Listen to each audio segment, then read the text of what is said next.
Assalamualaikum warahmatullahi wabarakatuh. Innal hamdalillah wassalatu wassalamu ala Rasulillah wa ala alihi wa ashabihi wa mawalah wala haula wala quwata illa billah amma ba'du. Alhamdulillah, Bapak Ibu jamaah sekalian rahimani wa rahimakumullah. Malam hari ini secara tanggal Masehi yaitu malam 25 Desember,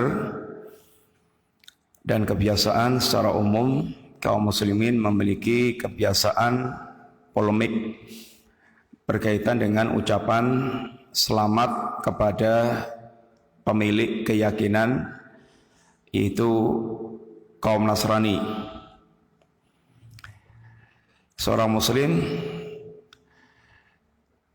dalam bersikap tentu namanya muslim ya kembali kepada bagaimana ajaran Islam mengajarkan kepada kita. Dalam kita membangun muamalah kepada sama manusia, baik muslim dengan muslim, muslim dengan non-muslim, semuanya telah diajarkan dan diatur di dalam yakni agama kita. Yang pertama, Bapak sekalian, yang ingin kita sampaikan beberapa catatan yang perlu kita kembali ingat. Kita kerangka bersikap itu tercermin dengan kalimat syahadat la ilaha illallah. Ini perjanjian kita dengan Allah Subhanahu wa taala. La ilaha illallah itu perjanjian kita dengan Allah.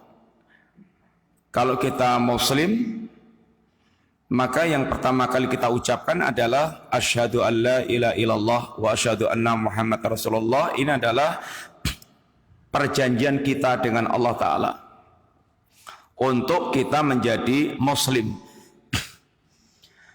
Yang pada kalimat la ilaha illallah kita diajar atau diajak dan diajarkan untuk semata-mata menjadikan Allah Subhanahu wa taala sebagai satu-satunya sesembahan yang berhak disembah, dan semua sesembahan selain Allah itu adalah sesembahan yang batil. Dan kalimat ini adalah kalimat yang memberikan sikap karakter seorang muslim, bahwa muslim itu sikapnya la ilaha illallah. La ilaha itu adalah pelajaran untuk bisa mensikapi, menolak segala bentuk kebatilan. La, tidak. Kalau itu kebatilan, la, tidak. Kemudian kita hanya siap untuk menetapkan dan mengikuti kebenaran illallah. Ini adalah sikap yang diajarkan oleh Allah Subhanahu wa taala sebagai seorang muslim. Bisa menolak setiap kebatilan dan hanya siap untuk menerima dan mengikuti yakni kebenaran. Dan ini adalah kaidah dalam kehidupan kita. Kalau orang jahiliyah, kata Allah, amanu bil batil yakfuruna billah. Orang-orang jahiliyah itu mereka mengimani kebatilan tapi mengingkari Allah. Tapi kalau muslim sebaliknya, yu'minuna billah dan wa yakfuruna bil batil. Mukmin itu mengimani Allah, menetapkan kebenaran dan mengingkari kebatilan. Itu adalah sikap mukmin. Sehingga berbeda standarnya dengan orang-orang jahiliyah. Sehingga kalau orang jahiliyah itu malah mengikuti kesyirikan, mengikuti kekafiran, mengikuti kemunafikan, menginginkan itu semuanya, dan menolak, memusuhi, membenci tauhid, sunnah, Islam, ajaran yang hak, itu sikap jahiliyah. Kalau mukmin sebaliknya diajarkan menolak syirik, kufur, nifak, bid'ah, maksiat, dan mencintai dan membela kebenaran, tauhid, sunnah, Islam, ketaatan. Ini catatan pertama, kaidah dalam seorang muslim menjalani kehidupan. Sehingga nyon ngapunten ya memang beda jalan. Beda jalan. Kalau muslim itu fi sabilillah, kalau non muslim atau jahiliyah itu fi sabilit tauhid, di jalan, kalau kita di jalan Allah, kalau selain muslim jahiliyah itu fi sabilit tauhid, di jalan tauhid. Ini catatan pertama. Catatan yang kedua, Bapak sekalian, semua bentuk penyimpangan itu sumber utamanya satu, kebodohan. Yang kedua, adanya para penyesat. Semua bentuk penyimpangan, orang terjerumus dalam perbuatan syirik, kufur, nifak, bid'ah, maksiat, dan segala macam bentuk penyimpangan. Sebab pokoknya yang pertama adalah kebodohan terhadap hakikat kebenaran. Oleh karena itulah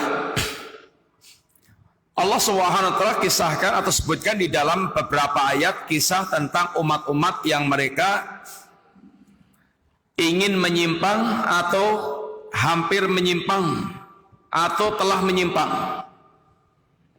Ketika Bani Israel meminta kepada Nabiullah Musa alaihissalam, yang permintaannya itu permintaan yang justru sangat aneh karena bertentangan dengan prinsip ajaran Islam yang paling mendasar, yaitu tauhid. Kata Bani Israel, ya Musa, ij'al lana ilahan kama lahum aliyatun. Ya Musa, kita ini dibuatkan sesembahan seperti mereka memiliki sembahan. Apa kata Nabiullah Musa alaihissalam? Qala innakum qaumun tajhalun. Nabi Musa mengatakan, kalian ini memang kaum yang bodoh. Kaum yang bodoh. Apa yang diminta Bani Israel itu tentu bukan dengan kesadaran dan niat untuk menyekutukan Allah Ta'ala. Bani Israel mengikuti Nabiullah Musa, beriman kepada Nabiullah Musa, dan bahkan baru saja diperlihatkan oleh Allah bagaimana Allah menenggelamkan Fir'aun ketika melewati perkampungan musyrikin yang mereka memiliki sembahan-sembahan. Kemudian Bani Israel meminta kepada Musa, ya Musa, mbok kita dibuatkan sesembahan-sembahan kayak mereka itu.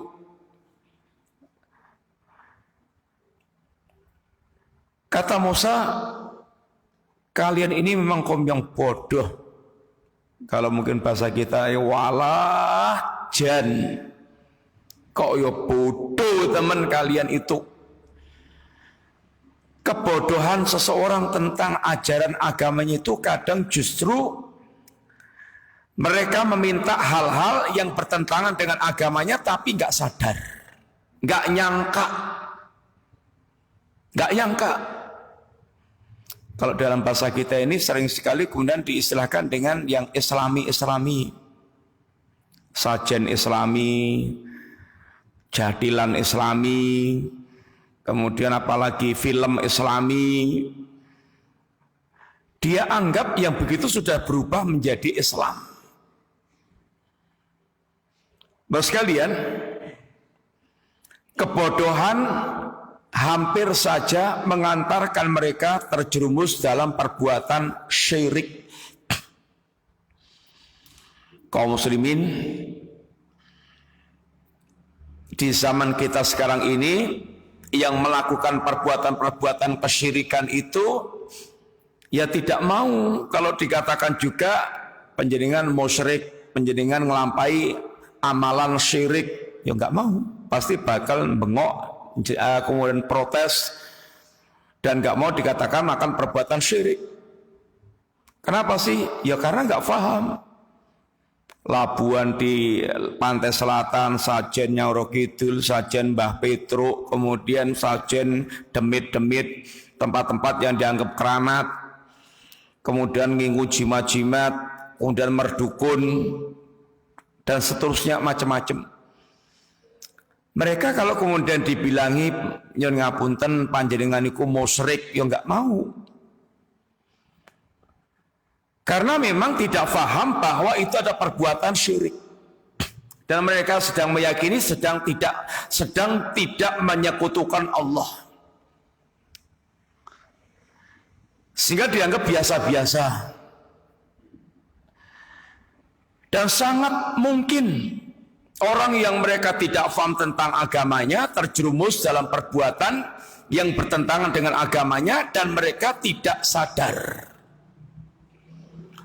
Kalau di zaman Rasulullah SAW juga ada kisah namanya Abu Waqid Al-Laythi, seorang sahabat yang masih pemula, baru masuk Islam.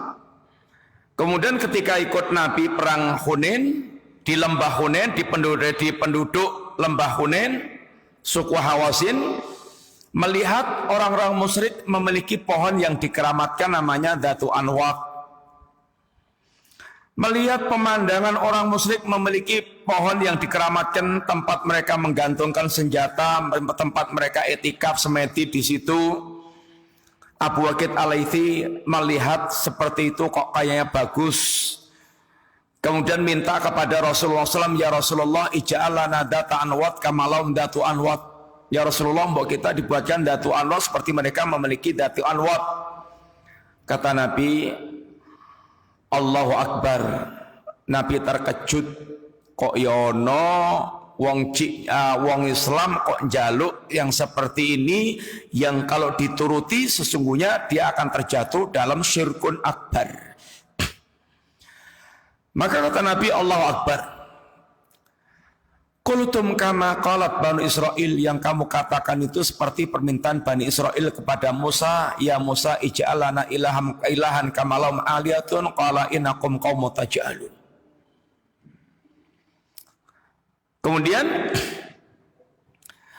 ketika Nabiullah Lut mengomentari tentang kaumnya yang terjerumus dalam akhlak yang sangat menjijikkan, kata Nabiullah Lut, bal antum qaumun tajhalun. Kalian ini memang kaum yang bodoh. Bodoh tentang hakikat agamanya dan bodoh tentang ini Allah Subhanahu wa taala. Sehingga mereka tenggelam di dalam perbuatan kemaksiatan. Bapak sekalian, rumus bodoh dalam agama kita ini, setiap orang berbuat yang menyimpang dari agama, termasuk kemaksiatan-kemaksiatan, itu dikatakan bodoh walaupun orangnya itu boleh jadi alim berilmu. Karena amalnya menunjukkan kebodohan dia. Yang kedua, Bapak sekalian, sesatnya manusia secara umum ini dikarenakan adanya pemimpin-pemimpin penyesat yang sangat dikhawatirkan Nabi muncul di tengah-tengah umat ini. Kata Nabi, inna akhafu ala ummati al-a'immatal mudhillin. Yang sangat aku takutkan menimpa umatku adalah keberadaan pemimpin-pemimpin yang menyesatkan. Pemimpin penyesat itu wujudnya 3. 1, penguasa yang dengan kekuasaannya itu dia bisa memainkan peran untuk menyesatkan rakyat. Yang kedua, ulama ulama yang rakus dengan dunia sehingga menjual agama, menyesatkan manusia karena untuk memenuhi ambisi syahwat dunianya. Ini seperti ulama-ulama Yahudi yang merubah agama Allah, menyimpangkan agama Allah, menjual agama Allah dengan harga murah. Sehingga ulama ini karena rakus dengan harta, kemecer dengan kekuasaan, kemecer dengan ketokohan, dia sesatkan manusia dengan cara menjual fatwa yang menyesatkan, menjual agama Allah Subhanahu wa taala, menutupi hakikat kebenaran, menyembunyikan kebenaran, dan menghalalkan yang haram. Ini yang kedua. Pemimpin penyesat itu diantaranya ulama yang jahat, ulama yang rusak. Yang ketiga, ahli ibadah yang bodoh. Ahli ibadah yang bodoh, kelihatannya soleh, tetapi menyesatkan manusia karena ibadah-ibadahnya itu tidak dibangun dengan ilmu, tidak berdasarkan ilmu, sehingga banyak melakukan amalan-amalan ibadah tapi tidak ada dasar ilmunya, sehingga disangka orang itu dia adalah orang yang soleh, taat kepada Allah, religius, sehingga ditiru. Ternyata amalannya semuanya amalan yang sesat, tidak sesuai dengan agama Allah Ta'ala. Ahli ibadah tapi bodoh. Ini ada 3 penyesat, 3 pemimpin yang menyesatkan. Penguasa yang sesat, ulama yang jahat, yang rusak, yang rakus dengan dunia, dan ahli ibadah yang bodoh. Ini yang dikhawatirkan Nabi muncul di tengah-tengah umat, sehingga mereka akan menyesatkan dengan amat dahsyat. Kalau 3 kelompok ini adalah orang yang betul-betul mereka soleh dan bertakwa, Masya Allah. Penguasa yang soleh dan adil, bertakwa kepada Allah, dampaknya akan sangat luas di masyarakat. Demikian pula ulama yang soleh, alim, soleh, menjelaskan agama, membela agama, menolak kemungkaran. Ini Masya Allah seperti matahari di tengah-tengah, yaitu kehidupan, yang menyinari dengan terang. Demikian pula ahli ibadah yang saleh, yang berdasarkan ilmu akan menjadi teladan manusia, sehingga orang tertuntun kepada jalan yang benar. Ini catatan kedua. Catatan ketiga, Bapak sekalian, bagi orang yang mereka merasa ringan mengucapkan ucapan-ucapan yang dia anggap biasa-biasa, lawong hanya ucapan saja kok, ngubah ke lambe aja berarti seberapa. Bapak sekalian, kita pantas merenungkan hadis Rasulullah Sallallahu Alaihi Wasallam yang Nabi kita mengatakan, wa inna minar rajul, ini wa inna rajula la yatakallamu bil kalimah min sakhatillah la yara fiha ba'san yahwi biha fi nari jahannam sab'ina kharifan. Yang artinya ada orang yang mereka ini mengucapkan kalimat yang dimurkai oleh Allah. Kalimat itu kalimat yang dimurkai Allah, yang dibenci oleh Allah. Yang dia pandang, dalam pandangan dia kalimat ini enteng-enteng saja, ringan-ringan saja, yang tidak akan berdampak apa-apa. Padahal kata Nabi, ternyata kalimat ini menjerumuskan dia ke lembah jahanam 70 tahun perjalanan. Itu kalimat dari kalimat yang dibenci oleh Allah Subhanahu wa taala. Sehingga para ulama kita mengarahkan mukmin itu orang yang akalnya di depan lidahnya, di depan lesannya. Orang mukmin itu orang yang akalnya di depan lesannya. Artinya kalau mau ngomong itu dipikir dulu. Kalau mau ngomong itu dipikir dulu. Tidak nerocos dulu lalu baru dipikir.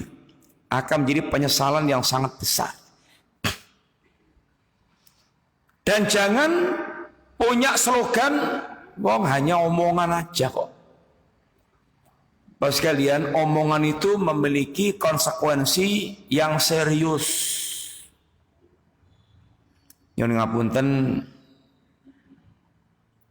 orang menjadi muslim itu juga dasarnya omongan.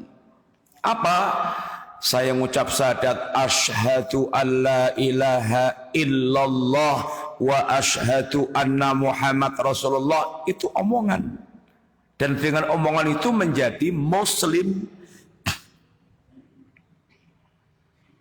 Orang sah menjadi suami istri itu dengan omongan. Aku nikahkan kamu dengan si fulanah bintu fulan dengan mahar sekian, dibayar kontan. Saya terima nikahnya fulanah bintu fulan dengan mahar tersebut kontan. Itu omongan, tapi menjadi kalimat yang sangat merubah dari yang haram menjadi sangat halal. Itu ya omongan. Orang jatuh cerai itu juga karena omongan. Kamu tak pegat, kamu sudah tak cerai, itu ya omongan. Sehingga jangan pernah menjadi bahlul, katanya hanya omongan, padahal omongan itu omongan yang sangat dahsyat. Bapak sekalian, yang keempat, berkaitan dengan akidah tentang Nabiullah Isa alaihissalam. Menurut Islam, dalam pandangan akidah Islam, Nabiullah Isa itu adalah hamba Allah dan Rasul Allah, dan mendakwahkan tauhid. Dan Isa itu seorang muslim. Jadi muslim, hamba Allah, muslim, Rasul Allah, mendakwahkan tauhid. Keyakinan Isa hamba Allah dan Rasul Allah itu keyakinan yang akan mengantarkan ke surga. Syarat untuk mendapatkan surga punya keyakinan yang benar tentang Nabiullah Isa alaihissalam. Apa kata Rasulullah sallallahu alaihi wasallam dalam hadis yang sahih? Beliau mengatakan, man syahida an la ilaha illallah wahdahu la syarikalah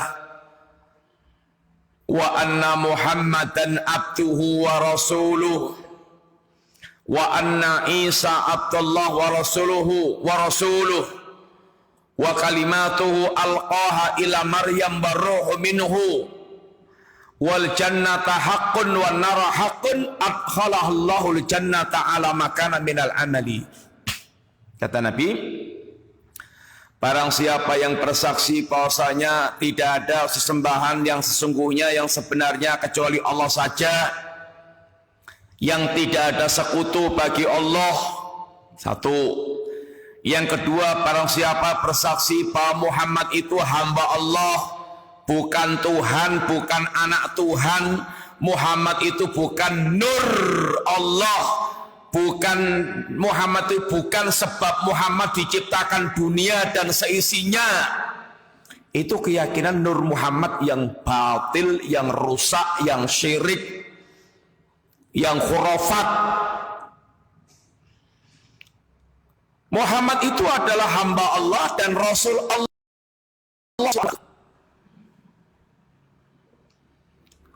Rasul yang wajib dibenarkan beritanya, wajib ditaati perintahnya, wajib ditinggalkan larangannya, yang wajib kita beribadah kepada Allah dengan syariatnya, tidak boleh dengan syariat bid'ah. Yang ketiga, keyakinan wa anna Isa Abdullah wa rasuluh, keyakinan Isa adalah hamba Allah dan Rasul Allah, bukan anak Allah, bukan Allah, bukan satu di antara yang tiga. Dan Isa itu adalah Rasul Allah. Yang keempat, berkeyakinan surga itu benar. Dan yang kelima, berkeyakinan neraka itu benar. Barang siapa yang dia bersaksi tentang 5 hal ini, adkhalahallahul jannata ala makana minal amali, Allah akan masukkan dia ke surga sesuai dengan kadar amalnya. Surga itu bertingkat-tingkat, sekalian. Orang masuk surga juga sesuai dengan kadar amalnya. Semakin hebat amalnya, semakin tinggi tingkatan surganya.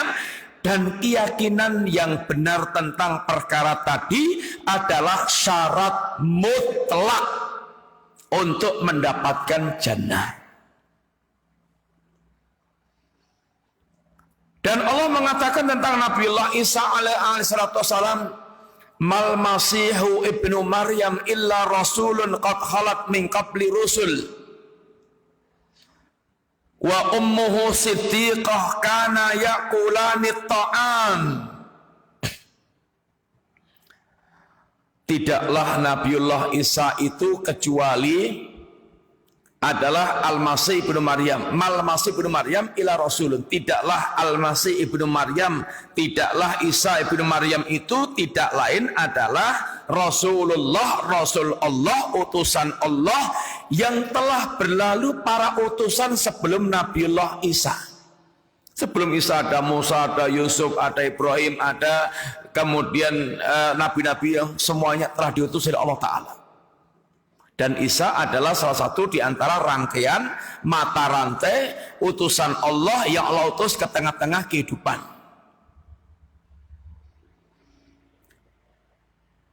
Dan Nabiullah Isa adalah seorang Muslim yang mendakwahkan tauhid.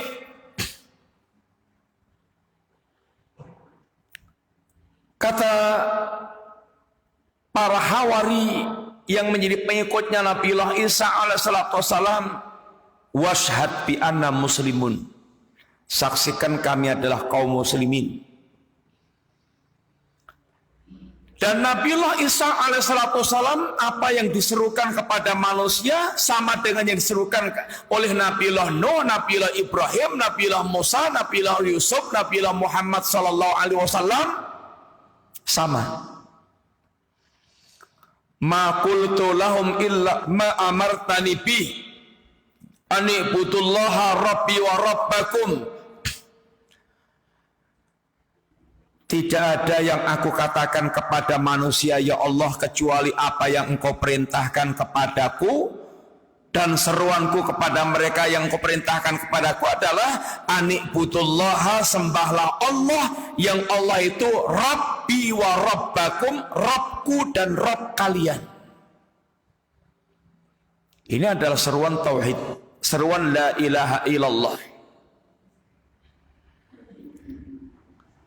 Ini adalah Nabiullah Isa alaihissalatu wassalam dalam pandangan agama kita, dalam pandangan ini Islam. Catatan yang kelima, Bapak sekalian, bahwa akidah orang Nasrani tentang Nabiullah Isa itu seperti yang Allah sebutkan. Satu, Isa adalah Allah itu sendiri. Dan keyakinan ini keyakinan yang dikafirkan oleh Allah Subhanahu wa taala. Laqad kafaral ladzina qalu innallaha huwal masihu ibnu Maryam. Telah kafirlah orang yang mengatakan bahwa Isa itu, bahwa Allah itu adalah Al-Masih ibnu Maryam. Ini keyakinan Nasrani. Satu, tentang Isa adalah itu Allah ya Isa, Isa itu ya Allah. Dan keyakinan yang dikafirkan oleh Allah Ta'ala. Yang kedua, keyakinan mereka tentang Isa adalah anak itu. Isa adalah salah satu di antara 3 oknum. Ada Tuhan Bapa, Tuhan Anak, Tuhan Ruhul Kudus.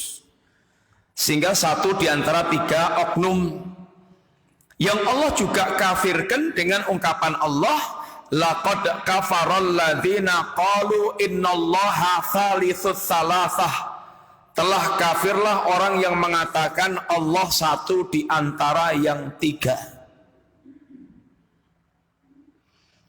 Yang ketiga, keyakinan mereka tentang Isa, Isa adalah Ibnullah. Wa qalatin nasara Isa ibnullah. Dan orang-orang Nasrani mengatakan Isa adalah anak Allah. Bapak sekalian,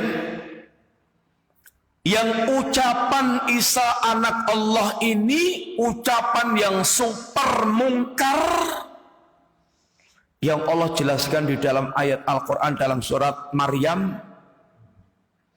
Wa qalu ittakhadar rahmanu walada laqad ji'tum syai'an idda takadus samawatu yatafattarna minhu wa tanshaqqul ardu wa tahirul jibalu hatta.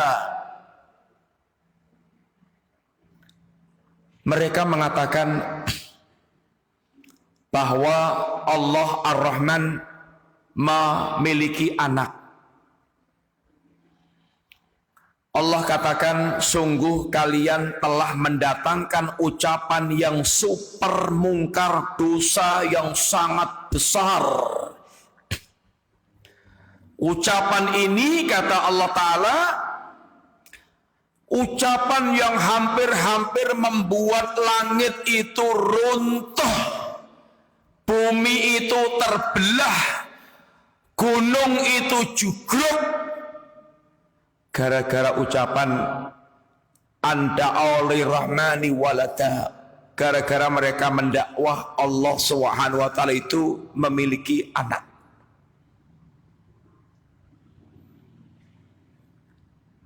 Yang Allah tegaskan, in kullu man fis samawati wal ardi, in kullu man fis samawati wa man fil ardi illa atir rahman abda.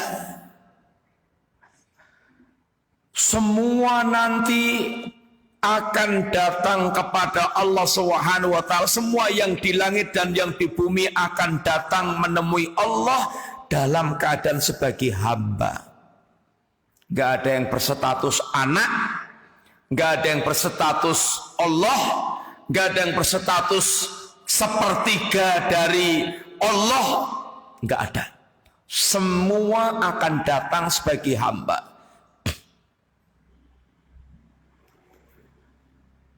Dan mereka ini, kata Allah, wa kulluhum atihi yaumal qiyamati farda.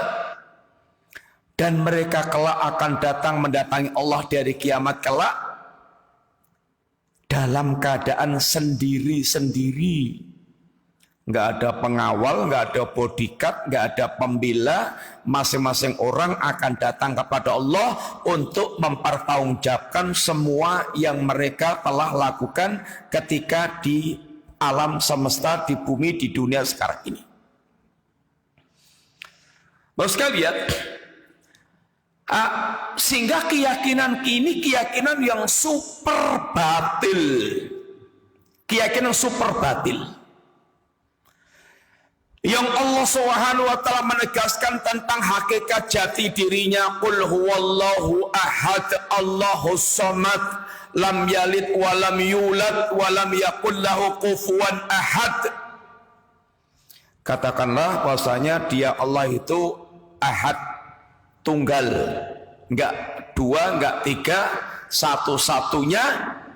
Ahad fi rububiyah, ahad fi uluhiyah, ahad fi asma wa sifat.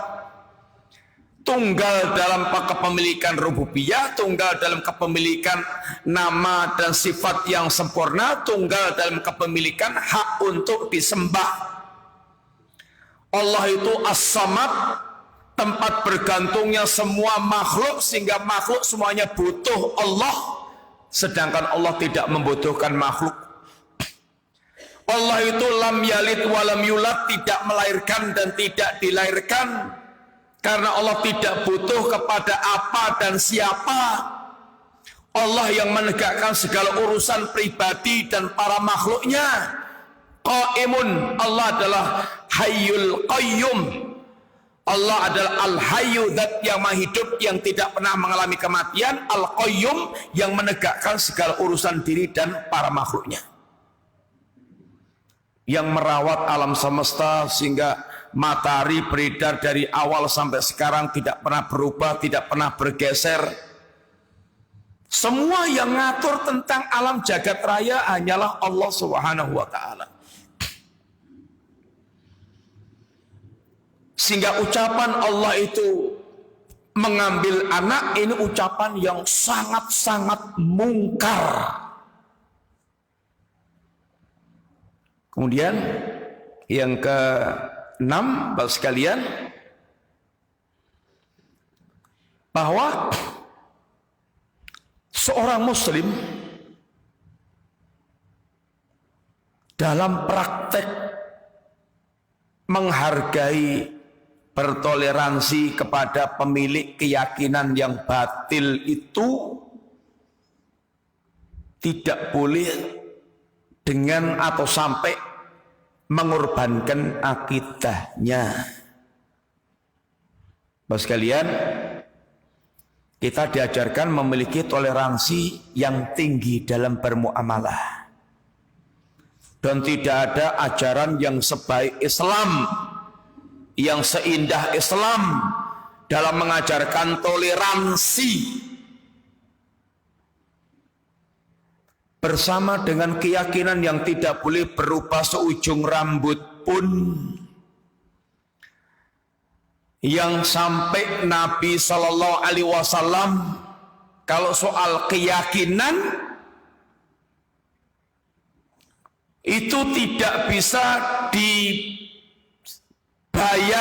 dan diganti dengan berapapun nilai dunia.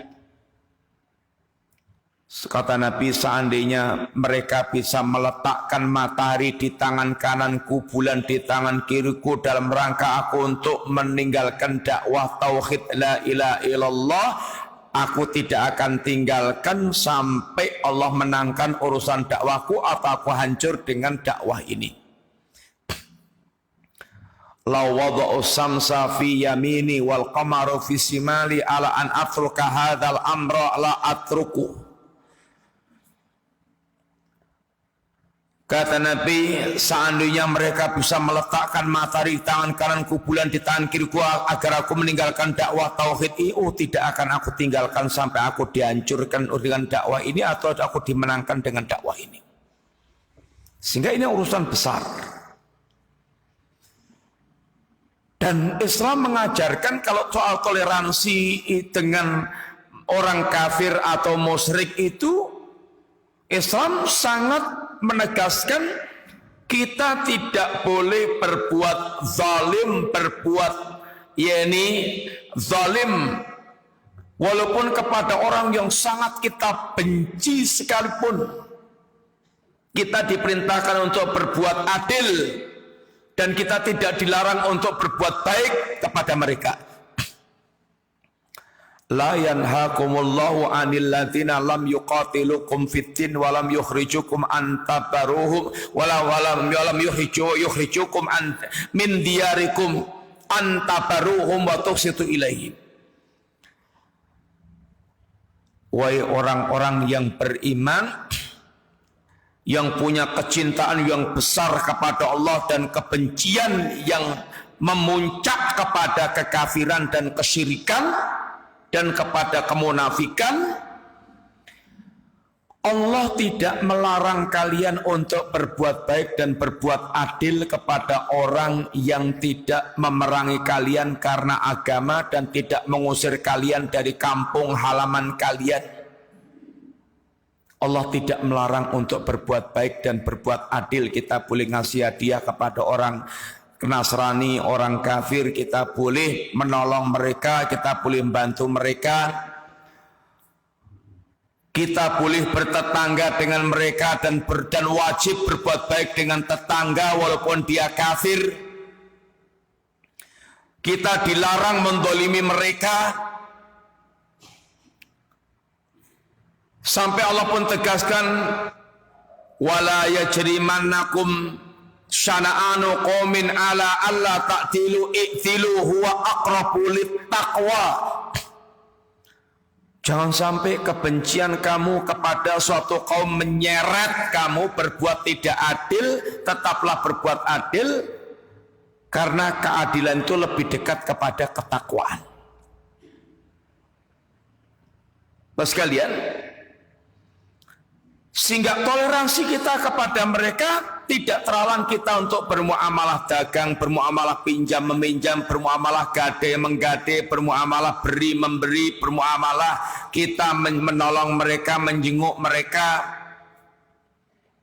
tapi bukan dengan cara mengorbankan akidah, apalagi menganggap mereka juga sama. Abu Jahal dan kawan-kawan pernah menawarkan toleransi model begini kepada Rasulullah SAW. Ya Muhammad, halumma na'bud ma ta'bud wa ta'bud ma na'bud. Ya Muhammad, mari sama-sama bareng-bareng saja. Kami tak nyembah yang kamu sembah dan kamu juga menyembah yang kami sembah.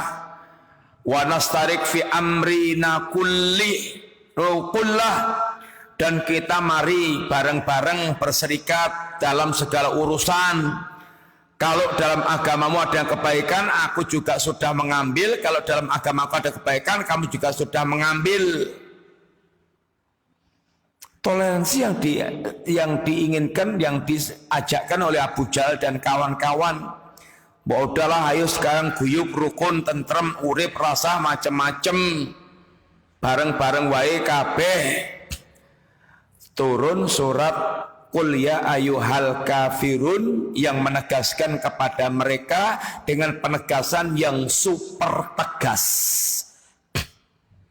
yang ditutup dengan lakum dinukum waliyatin, agamamu dewi, agamaku dewi. Yang jelas kebenaran kebatilan telah jelas gamblang cetha welo, pengin sesat monggo, pengin mukmin monggo, pengin kafir monggo. Yang jelas sudah jelas semuanya dan masing-masing ada konsekuensinya. Yang jelas kita diutus Allah untuk berdakwah, menyampaikan dan mengajak manusia kepada jalan Allah Ta'ala. Bapak sekalian, ini adalah apa yang diajarkan Allah kepada kita. Sehingga kalau kemudian kita dengan gampang mengucapkan kalimat selamat-selamat itu, yang kita maksudkan selamat itu apa? Loh, orang yang dimurkai Allah, yang dilaknat Allah, yang dikafirkan Allah, yang Allah mengatakan innalladzina kafaru min ahlil kitabi wal musyrikina fi nari jahannam. Lalu kita ucapkan selamat nggih panjenengan ngringkuk ngrungkel teng neraka selamat. Gimana? Lah orang yang mereka dikafirkan Allah, dijahanamkan oleh Allah, kok kemudian keyakinannya kita ucapkan selamat. Lalu ada yang ngasih subhat. Di Quran ada loh, Natalan di Quran itu ada. Ayatnya wassalamun alayya yauma wulidtu wa yauma amutu wa yauma ub'atsu hayya. Keselamatan bagi diriku di hari aku dilahirkan, di hari aku meninggal, di hari aku dibangkitkan Allah dalam keadaan hidup. Ayat ini tidak pernah seperti yang Anda pahami dari semua ulama ahli tafsir zaman dulu kala. Ini namanya penyesat. Dan tidak ada arahan ke situ, nggak ada. Apa memangnya orang Nasrani itu keyakinannya seperti dalam Quran? Jangan sok ini bodoni atau bodoh-bodohi orang. Oh ternyata ada kok Natalan di dalam Quran. Itu penyesat. Mana ada.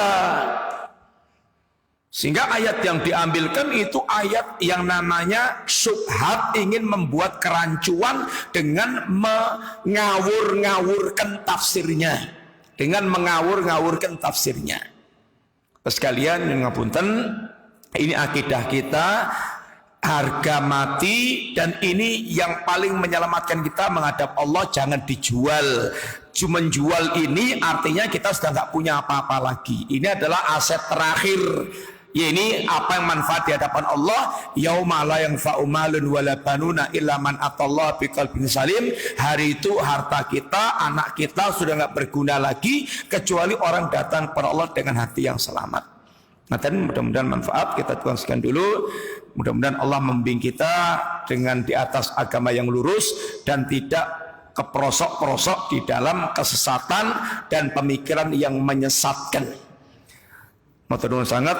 Wassallallahu ala nabiyyina Muhammadin wa ala alihi wasallam. Subhanakallahumma wa bihamdika asyhadu an la ilaha illa anta astaghfiruka wa atubu ilaik. Assalamualaikum warahmatullahi wabarakatuh.